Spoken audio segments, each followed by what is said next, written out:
I was able to get a raid marker down. She ended up taking the fort at Niagara, which I saw coming but couldn't really do anything about because Abercrombie is a beast. And he was able to siege it and take it decisively, so that got her 3 points. In response, I sent some forces down the river towards Ticonderoga, and in what was probably a silly offensive move, I decided to attack her at Hudson Carry North. And she wasn't able to intercept with Webb, which was just like really lucky and really dangerous for me to do, but she wasn't able to intercept with her main force. She only had 2 provincial units there with 2 attack strength each. She retreated into a siege. I managed to play surrender like I wanted. That gave me the fort. It gave me another 2 points back, and it kind of put a buffer between that advance up the river towards Montreal and Quebec. So I don't know how long I'm going to be able to hold it. She's got a lot of forces massed around that fortress, but I do have a couple cards in my hand. Ambush, Fieldworks. Hopefully I'm able to hold on to it. Montcalm was able to raid, or his Coeur de Bois was able to raid Deerfield again, which will give me a point at the end of the year. But I just am not able to draw French regulars, the card I need to give me some reinforcements. I need that card! I just fucking finished talking about how badly I need that card in there. God!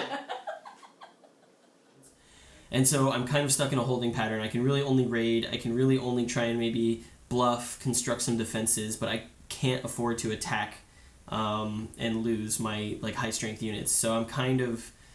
This is the part of the game where I'm kind of in a rock and a hard place. So I have 5 points going into the final 3 rounds, and we'll see if I can hold it. Abercrombie,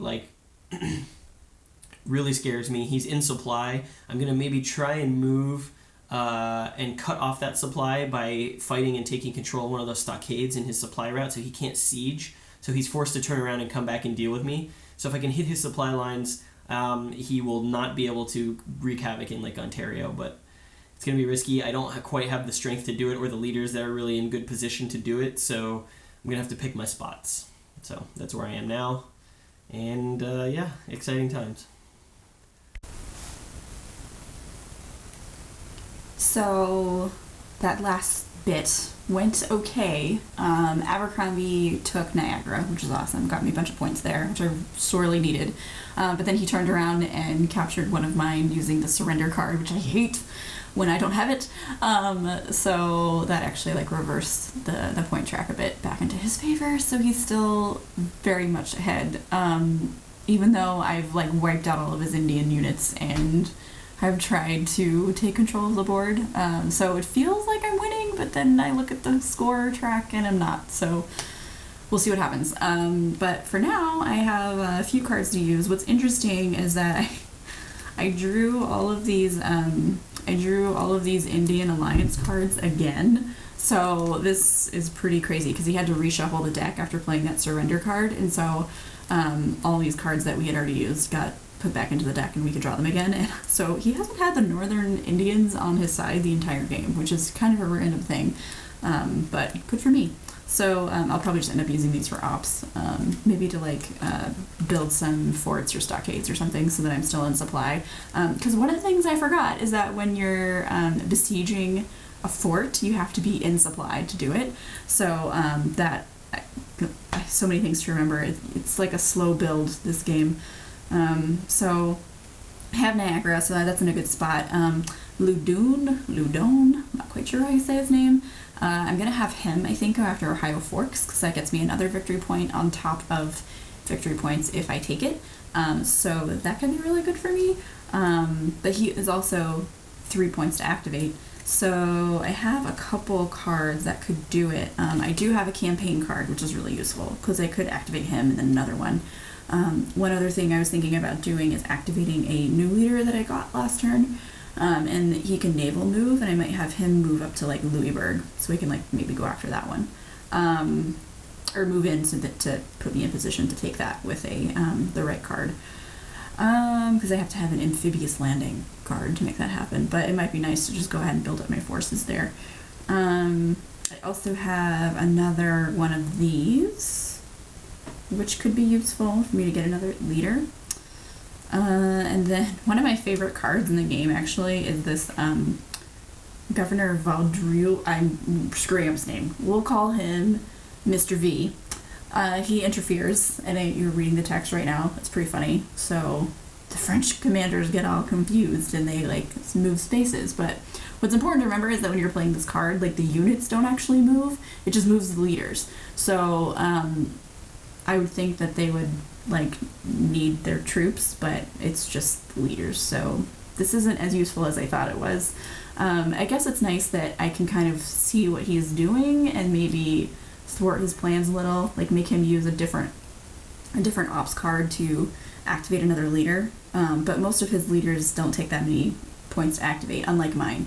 So I might have to use this for like a naval movement or to activate one of my 3-cost leaders. We'll see what happens.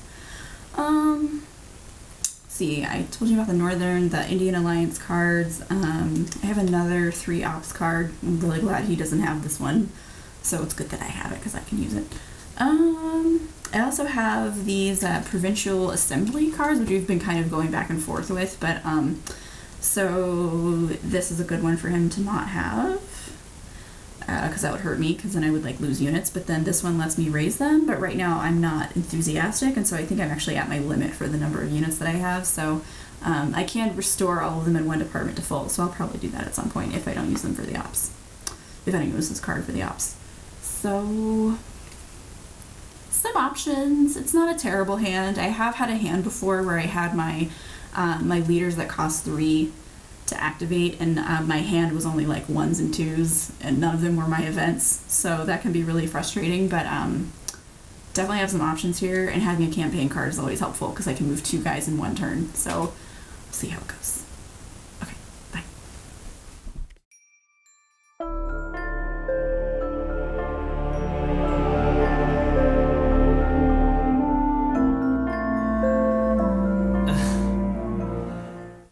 So she played one of my least favorite cards, which is Governor Vidroy Interferes, which allows her to switch 2 of my units, their position. And she moved Vidroy. She exchanged Vidroy and Dumas. So Dumas was over in Ohio, and Vidroy was at the big clump at that big clump in the center at south of Ticonderoga. What that did was really screw up the chain of command at Ticonderoga, and I'm really worried that she's going to like push through and attack me there because she's got the forces. I'm a little shocked she hasn't done it already, because she could be getting points there, and I don't have a lot of reinforcements. However, finally, here we are in the 5th round of 6.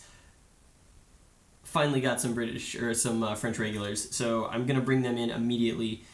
It's looking very unlikely that she is going to attack Louisburg because I've played, after we reshuffled, I played another amphibious assault, and then I got another amphibious landing. I got another one in my hand this turn, which makes the chances of her having one pretty unlikely.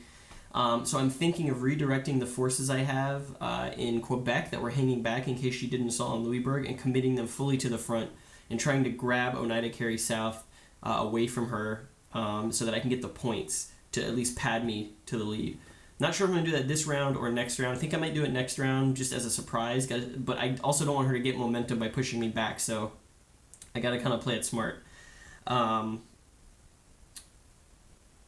than that, I did draw the surrender card again, so if I can get her into a siege somewhere, that will help me.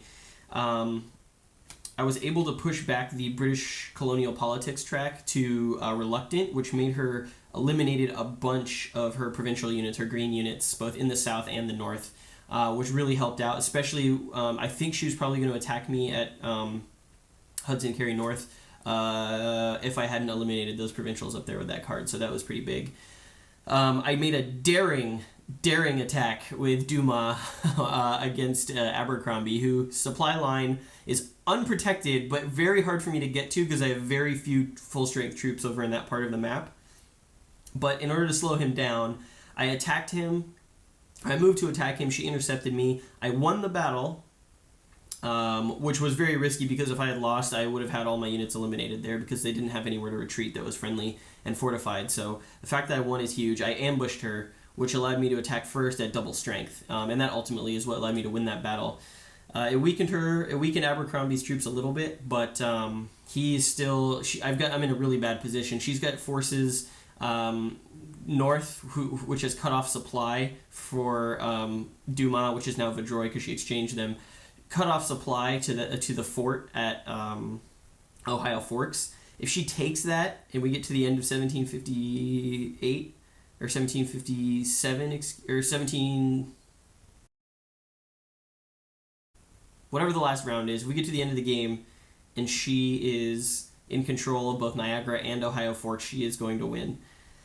So I need to hold that at all costs. But I'm out of supply there, so it's looking dicey. I'm gonna have to cut her supply lines off so she can't roll on the siege table, and I'm thinking about doing that with Villiers, but her supply lines behind mountains. She really good supply line management, where she put her supply route in a place that's really hard for me to get to with any sort of strong force. So those are the things I'm thinking about, and that's what I'm going to try and do this round, is maybe push her back at Hudson Carry South and try and cut off the supply lines for Abercrombie's steamroller, because right now it is killing me.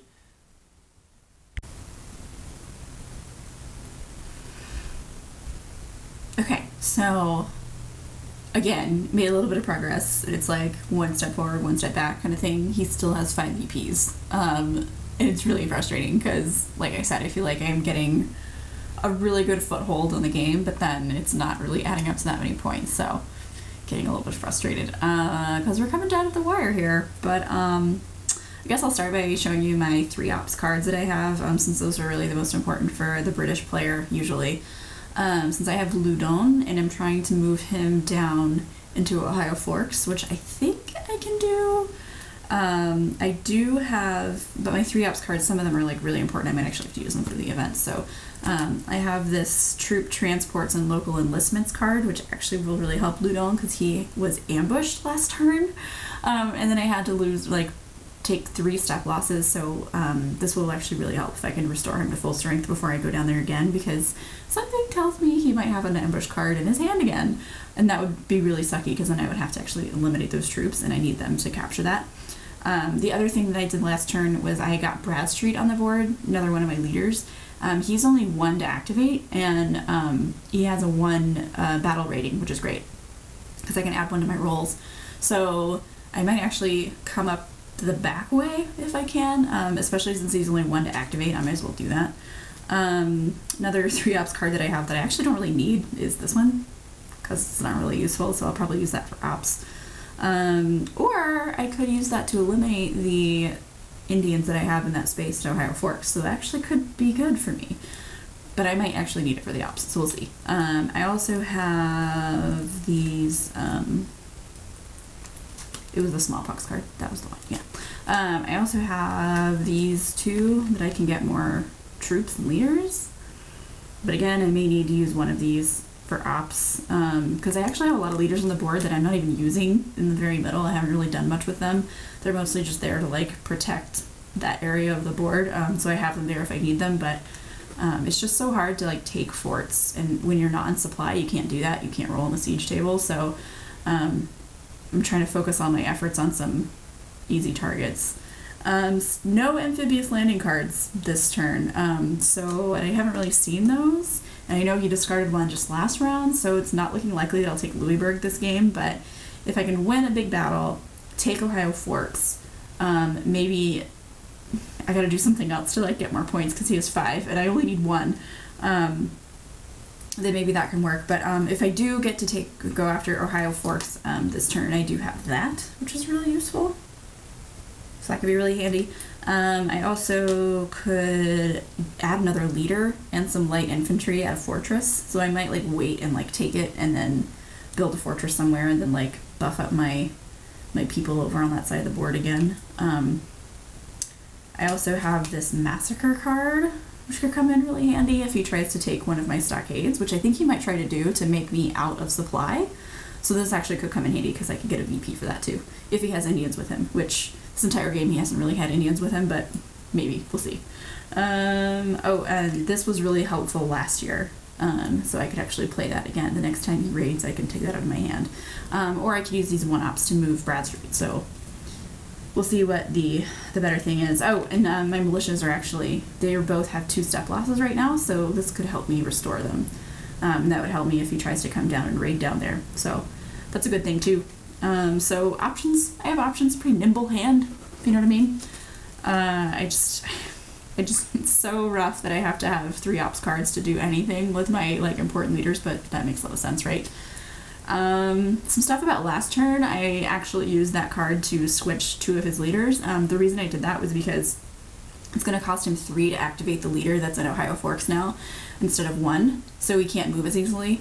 Because that one guy was moving out and like taking stuff and messing with my plan, so he's pretty much has to stay put unless he uses a 3-op card, which it's harder for him to use that than to use those 3 cards for events.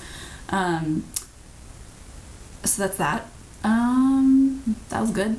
But he did make the provincial assemblies reluctant, which means I can't have as many units on the board. But it actually ended up helping me because then during when at the end of the year when you do like attrition for checking like supply limits and stuff, if you have 5 or more units in a space, then you actually suffer a lot of attrition because you can't like feed your guys or something like that. So he actually helped me because he kept me within supply limits and within like I had 4 units most top. I had 4 units tops for some of those. So thanks, France. Yeah, I think that's about it. So